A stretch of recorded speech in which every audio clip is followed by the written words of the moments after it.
Welcome, everybody, to Dead Talk Live. And tonight it is our privilege to have Terry Notary, who is starring in Jordan Peele's upcoming movie Nope. And let's see, he's also been Kong in Skull Island, King Kong himself, in the Planet of the Apes movies. And of course, more famously and more recently, you've played Cull Obsidian in the Avengers, Infinity War, and Endgame. Terry, welcome. How are you doing tonight? Great, great. Thanks for having me. Oh, it is It's our honor great to to have chat. you here, and it's going to be a lot of fun. So, we talked about Nope. Nope is being released at the end of next month, Friday, July Yeah. 22nd. It's coming out in theaters. Uh, the synopsis, give us a broad, general idea of just what the synopsis of this movie is about. Well, it's a Jordan Peele film, and so it's very top secret. There's not a lot I can reveal, but I can tell you it's going to be suspenseful and epic. I think it's the biggest film he's made, Really? you know, date. So it's as far as scope and story and vis effects.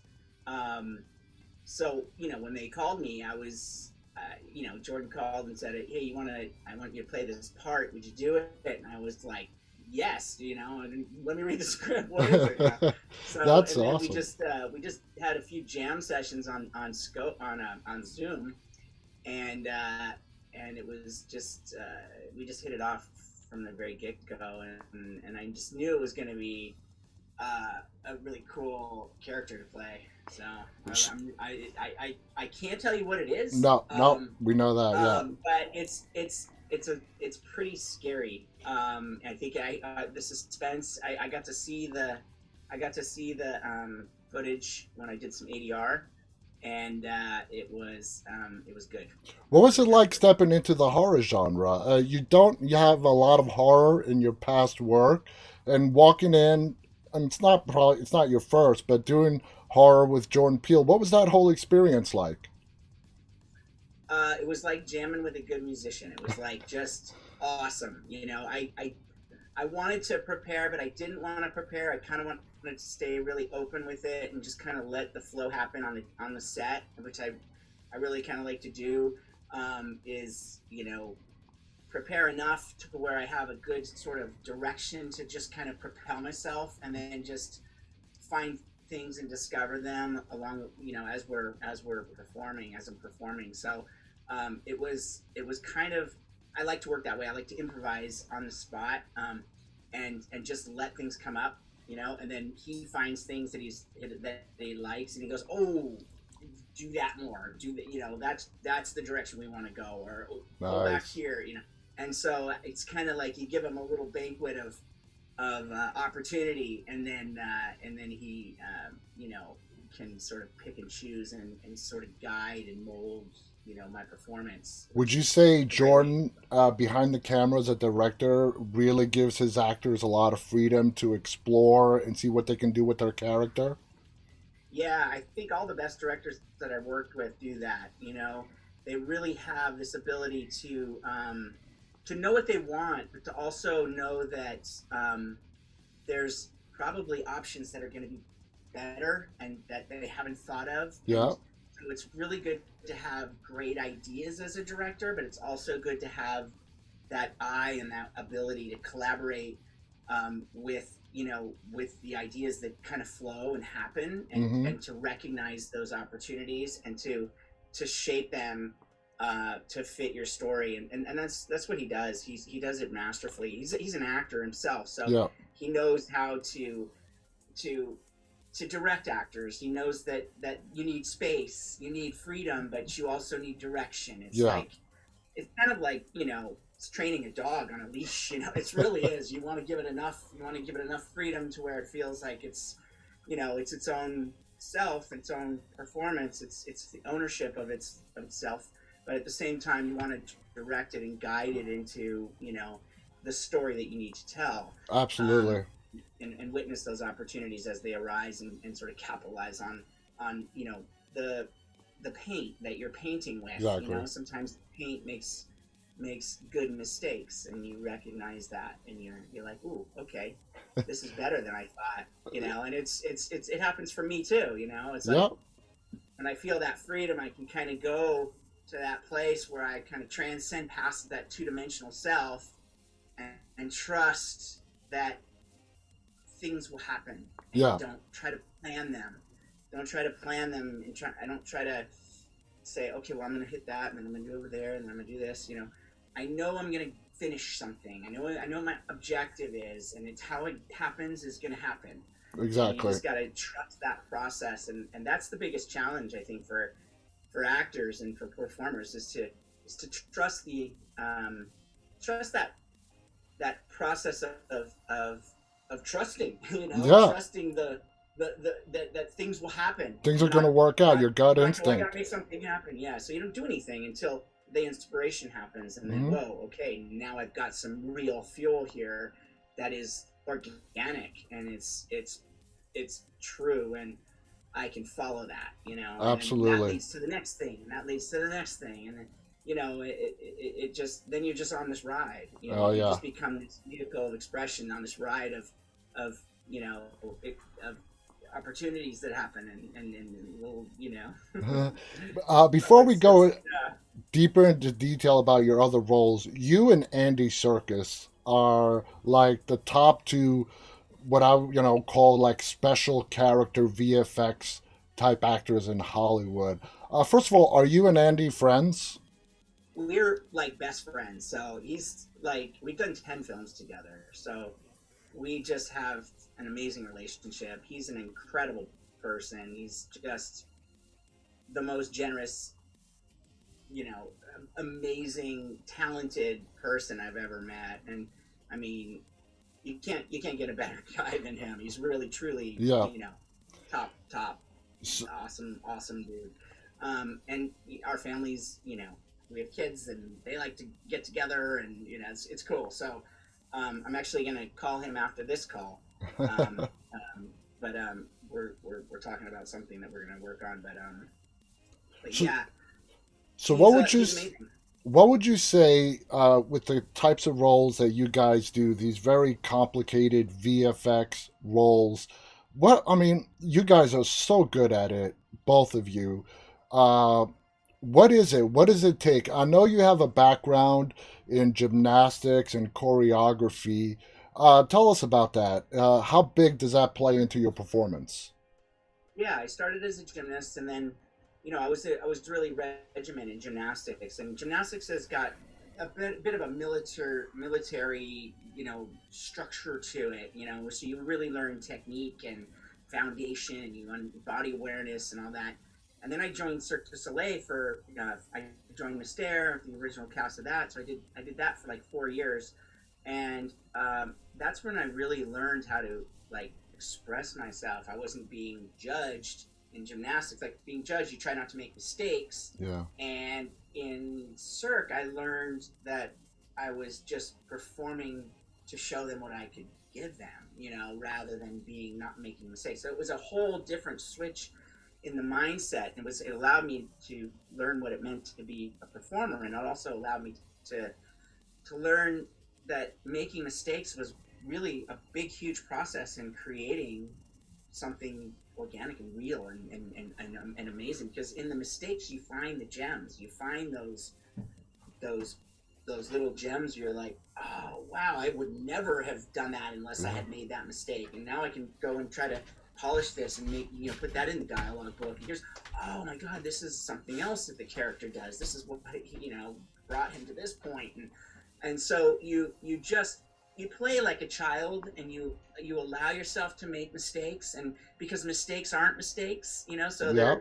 they're kind of like, you go, oh, that's not it, okay, great, it's not, you don't judge yourself, and so you have this kind of childlike freedom in the play of discovering a character, which is really, really important in the very beginning.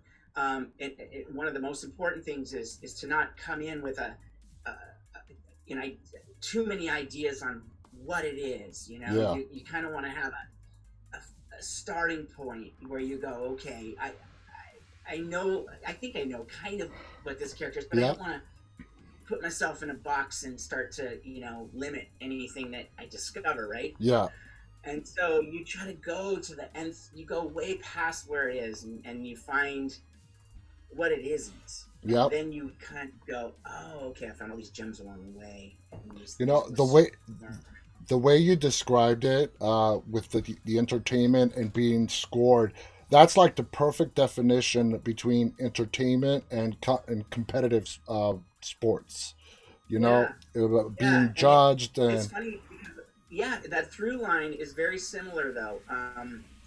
With sports, what you can bring and what I teach when I do a lot of workshops, I teach a lot of actors performance and character work as well. So when I'm not performing, I'm usually coaching, um, and one of the things about, I call it the optimal state of performance, is that mindset, that dropping yeah, in, that sort of allowing yourself to transcend past the identity of who you are, and that second that two-dimensionality, right, of yeah, me, and my story, and the awareness of yourself. And when actors can learn to drop in and transcend past so that everything else becomes more important than them, then you can reel in the integrity, so you still have the integrity within yourself, but you're transcending past, and you're able to become this vehicle that the audience can vicariously live through and go, wow, look at how vulnerable they are. There's exactly. strength to it, right? So That's the vulnerability, we're taught the vulnerability is a weakness, no, and it really is a strength. Vulnerability is when you're made of energy. You're 99.999% energy, and the rest is empty space. I mean, when yeah, you think of that concept, all you are is emitting. You're emitting and receiving energy, and we feel that. We yeah, feel that, and so when you feel an emotion, the cells in your body change. They like change, and there's that invisible magic that happens when you see a performance, and you're like, wow, they're not doing that much. They don't even have to do that much. They just transform the energy in their body, and we feel that as an audience, e- even through film. exactly. And as an audience, you don't feel it's a performance. You feel like you're right there in it with them, and that's They're the living beauty of it. it. Yeah, It's true. They're living it. They're allowing that moment to unfold in time, and that moment will unfold and it envelops another moment that wraps up another set of intentions and ideas and energy, and then you listen and you receive and listen and emit and remote. So it's life. yeah, It's like it's allowing yourself to live in the moment without trying, exactly. and so the effortlessness, the undoing of effort is a huge part of acting and performing, because when you get into the mindset of effort, well, that brings tension to the extrinsic body, and that limits the expressive freedom that you have in your energetic body to to transcend into that third dimension. And it sounds esoteric, but it's but No, it's simple concept of yeah, energy management, and fear plays a big part in that, because when a lot of actors will come in, and I'll talk to them, and then we'll start working on something, and I can see that the fear will come in, and it's like, oh, you just lost me. You're dead now. You're two-dimensional. What happened? You can see the fear coming. Oh, you exactly. saw that? Well, yeah, we all saw it. We all witnessed that. We understand it because we see it. We feel it in you, right? And so what I teach is, I teach, when you feel fear, to look at it differently. You look at it as fuel. Like, yeah, it's like you take it as a child, like you look and you go, you embrace it, and you take it and you kind of go, and you dissolve its power to manifest your fear into reality, where you, because if you feel fear, it's an idea of failure that you can try to fight, but then when you fight it, you actually give it power, so it builds like a wave, and that wave will eventually crash and break, and you go, yep, I knew it. I knew I was going to mess up. I was on this, little trip, and I felt it was going to happen, and I proved myself right. So you manifest your own destiny, right, in the Yeah. way you Approach deal with fear. energy, right? And Yeah. so, but when you can embrace fear and you take it and you go, I'm going to turn that into energy. It's high octane fuel. It's your best friend. Absolutely. Now, the technical term in entertainment about the roles, the big blockbuster roles that you've done, whether it's Planet of the Apes, King Kong, the Avengers, it's called motion capture, mocap, Mm-hmm. for short. Yeah, It's very yeah. physically intensive. Now, you describing what you were describing about energy and transcending fear and so on, what would you say has been the most physically challenging motion capture role that you have done to date? Well, the apes films are very challenging physically. Because I mean, you're being super efficient. You have integrity. There's intent. It's the optimal self. Right? Yeah, It was when you play an ape. You have to undo all the social conditioning. You have to sort of decondition yourself into like being selfless, right? And that's what I mean. At least that's what I played with my character, Rocket. Rocket. Others were selfish and different, but that regardless, the foundation of an ape is dropping in and allowing yourself to really embody this root that you have, this like primal self, right? And you kind of undo the cerebral driven mindset that we're kind of been conditioned into with everything is there's so much stimulus, so Yeah. much input, and it's most of it's pointless and useless anyways, and but we just assimilate and try to file it away, and it becomes very distractive and point to point, and undoing that is a challenge, and it's a physical. I mean, quadrupeding and running around and all the physical stuff is difficult.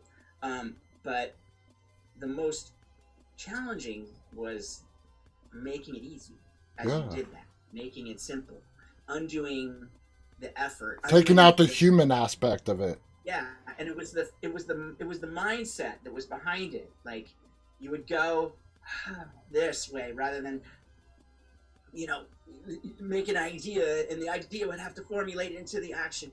No, but the action happens with the idea as one, right? So it was like there's this fluidity and this kind of continuity between the mind and the body Wow. that is the best challenge. So it's like undoing that the instinctual nature that we have to jolt into this.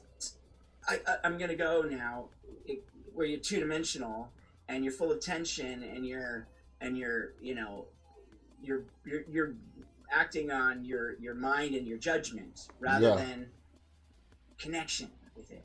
And so that was challenging, and it was really fun to teach that to people, because once they got it, it was like, oh my god, I don't have to do anything. It's like, yeah, you undo all the crap that we learned, right? Exactly. I mean, when you're a Exactly. child, when you're a 5-year-old kid just sitting at the beach, you got this beautiful posture, connecting, and just looking. It's like, why is that child so beautiful? Because there's no tension. There's no, there's no sense of like me and my story, my Exactly. little, my little, reason that I'm here, and when we hit like 10, 11 years old, people say, hey, stop daydreaming, because you're daydreaming, looking at the clouds, oh yeah, I gotta get to work, gonna bring tension because I'm gonna be rewarded for that.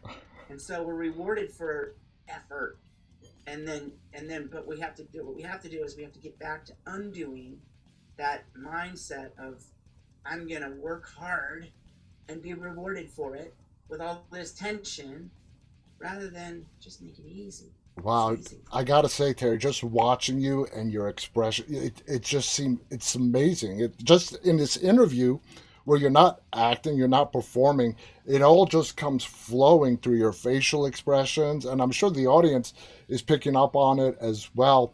So going from an ape to the Avengers.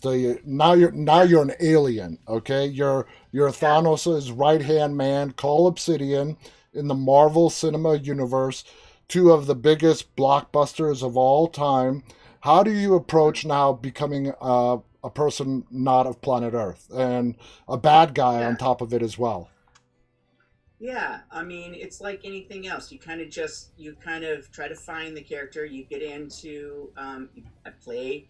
You make mistakes, and you know what really came together for me with that character was it didn't speak until I said, you know what, he needs a voice. He needs to have intelligence. You need to have something where he can speak and Hmm. communicate and have dialogue happening inside there. You know. And so when he was like, and they were like, ooh, that's cool. Because I was like, I just woke up 3 in the morning one morning and I was like, you know, and I was like, this kind of feels like him, you know. So I'm gonna start working on some dialogue, and I'm gonna pitch it to the guys, to the brothers, and they, lo and behold, they liked it, and so I just improvised my dialogue on the spot, and it worked, and it gave him, that was really the root that really kind of got, okay, cool. Now I've got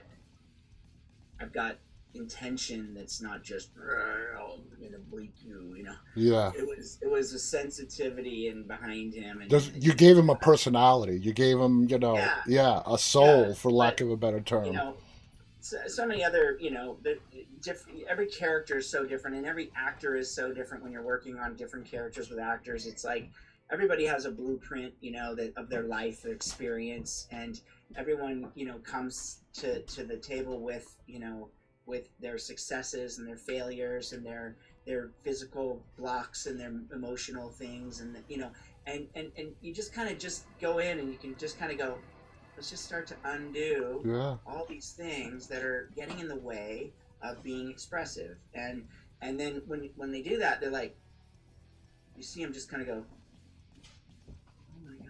Such a simple idea, but yet, Just like, and I look around like, I felt like I was in a dream before.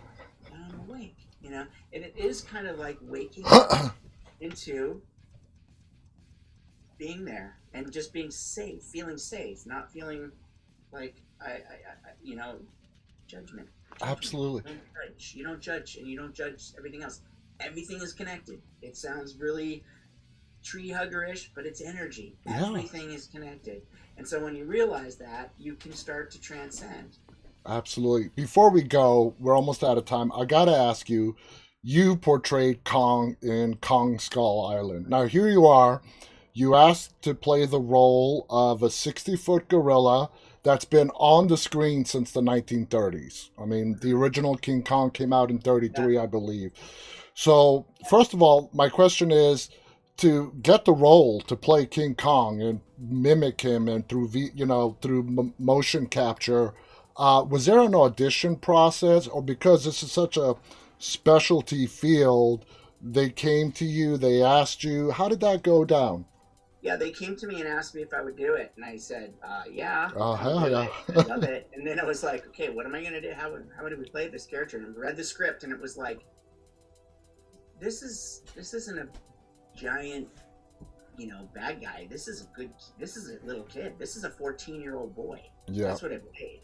This is a 14-year-old boy with the weight of the world on his shoulders, lost his family, and now he's to protect his, you know, yeah. protect, and he's just been burdened. He never had a childhood, and so I kind of played it that way, and it gave him it gave him an innocence to where it was like he wasn't, you know, he you know, when he got angry on and fought, you know, the other aliens, it was obviously, you know, he became Kong, but the sensitivity was really what I wanted to portray behind it, behind the eyes, and get the real heart of the boy. You nailed it, and you nailed it. Another thing I want people to know is that you're also a big time stunt coordinator.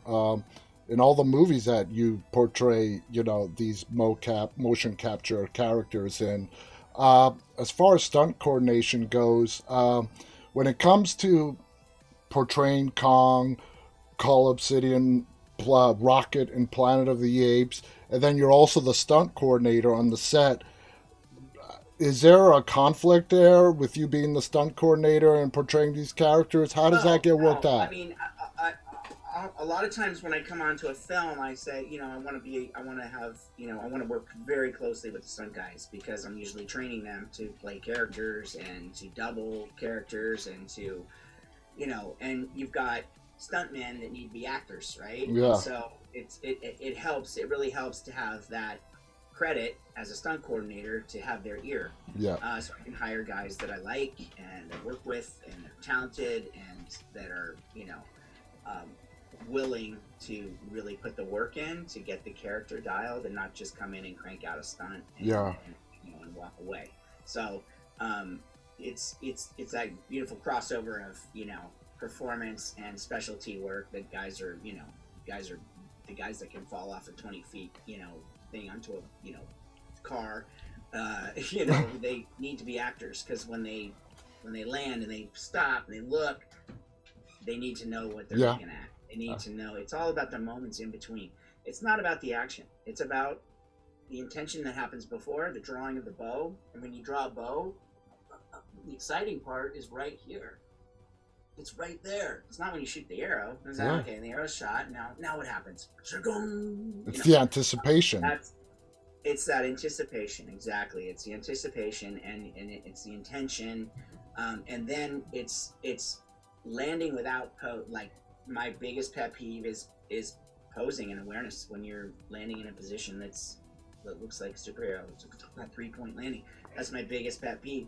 I like when things are invisible and 2 seconds later people go, "Whoa, that was really cool." Why was that cool? I don't even know, man. That just looked awesome. It was like their awareness of themselves was gone. They just did it and didn't make it a thing, Exactly. So I would say don't make it a thing and don't throw it away.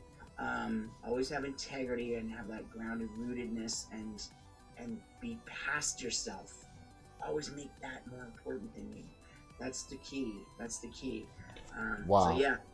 Terry, I got to say, the last 27 minutes have been absolutely fascinating. Thank you so much for coming on here and sharing these stories. Guys, Terry's next movie is called Nope. It's being released to theaters across the country and the world on July 22nd. It's a Jordan Peele movie. It's going to be great. Can't wait to see it. Any final thoughts, Terry, you want to share before we go? I mean, Hoyt shot it. He's incredible. IMAX, go see it in IMAX. It's going to be epic. It's going to be worth it. Oh, I can't wait. I can't wait. Too. I want to thank Terry Notary for being our guest tonight. Thank you to our audience who tuned in live and those of you who will be watching this later on. On behalf of Terry and myself, stay safe, guys, and stay walking. Good night. Cheers. Thank you.